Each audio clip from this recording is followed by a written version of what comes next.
ফের বিতর্কে জলপাইগুড়ির দাপুটের তৃণমূল নেতা বীরেন রায়। ধূপগুড়িতে প্রাকৃতিক বিপর্যয়ে ক্ষতিগ্রস্ত এলাকা পরিদর্শনে গিয়ে স্থানীয়দের ক্ষোভের মুখে পড়েন তিনি। অভিযোগ, ক্ষতিগ্রস্তদের পাশে দাঁড়াতে গিয়ে অশালীন মন্তব্য করায় উত্তেজনা ছড়ায় এলাকায়। পরে পঞ্চায়েতের উপপ্রধান ঘটনাস্থলে পৌঁছে তাকে সেখান থেকে সরিয়ে নিয়ে যান। এর মধ্যে ঘটনাকে কেন্দ্র করে রাজনৈতিক মহলে শুরু হয়েছে জোর চর্চা।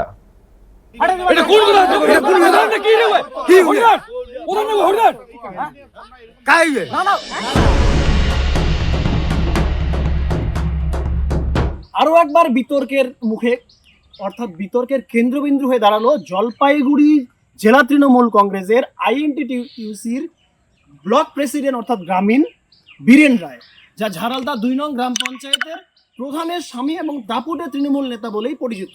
বিগত কিছুদিন আগেই একটি ভিডিও ভাইরাল হয়েছিল তার, যাকে কেন্দ্র করে রীতিমতো তাকে দল পর্যন্ত শোকজের নোটিশ পাঠিয়েছিল। ঠিক সেই জায়গায় দাঁড়িয়ে আরও একবার তার দাপুটে রূপী কিন্তু ধরা পড়লো ঝাড়ালদা 2 নং গ্রাম পঞ্চায়েতেরই এক গ্রামে। শিলাবৃষ্টি এবং ঝড় হয়েছিল, তাতে প্রচুর পরিবার ক্ষতিগ্রস্ত হয়েছিল এবং সেই ক্ষতিগ্রস্ত পরিবারের খোঁজ খবর নিতে গিয়েই রং দেখে দেখে নাকি তাদের যাচাই করা হচ্ছিল, এমনটা অভিযোগ উঠে আসে। এবং তারপরে যে ছবিটা ধরা পড়ে, বিজেপির পতাকা লাগানো বাড়িতে তারা যাবেন না, এমনটা অভিযোগ। এবং বিজেপি কর্মী সমর্থক যারা রয়েছেন, যেমনটা আমরা জলপাইগুড়ি জেলা বিজেপি মিডিয়া ইনচার্জ প্রদীপ সরকারের ফেসবুক পোস্ট থেকে ভিডিও পাই, যে ভিডিওতে প্রকাশ্যে দেখা যাচ্ছে যে রীতিমতো বীরেনকে ঘিরে কিন্তু স্থানীয় বাসিন্দারা বিক্ষোভ দেখাচ্ছেন।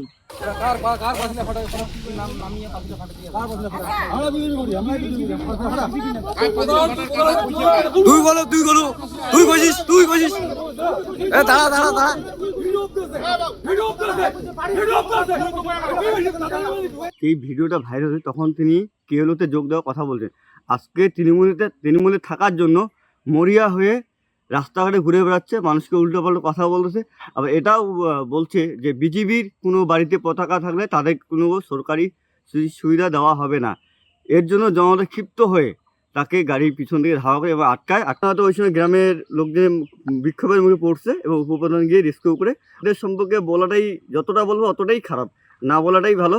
তবুও বলতে লাগে, না বললে তো সচেতন হবে না। এরা ভুল থেকে শিক্ষা নেক, ভবিষ্যতে এই দলটা থাকবে না। লুকানো রাস্তা খুঁজতেছে, অলরেডি শুরু করে গেছে। বিজেপির নেতা গেলে কি করলে জানিস? সেটাতে বলে বার করে দিল ভাই।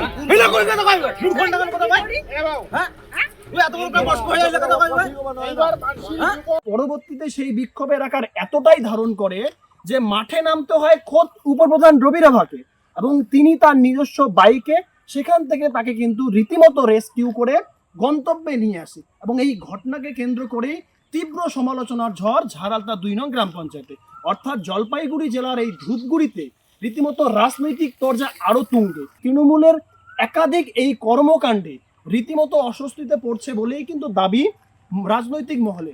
এখন দেখার এই সমস্ত তৃণমূলী নেতাদের বিরুদ্ধে দল কি পদক্ষেপ নেয় সেটাই কিন্তু দেখার। জলপাইগুড়ির ধূপগুড়ি থেকে ক্যামেরায় আর্থিকা দত্তের সঙ্গে সানি, সময় কলকাতা।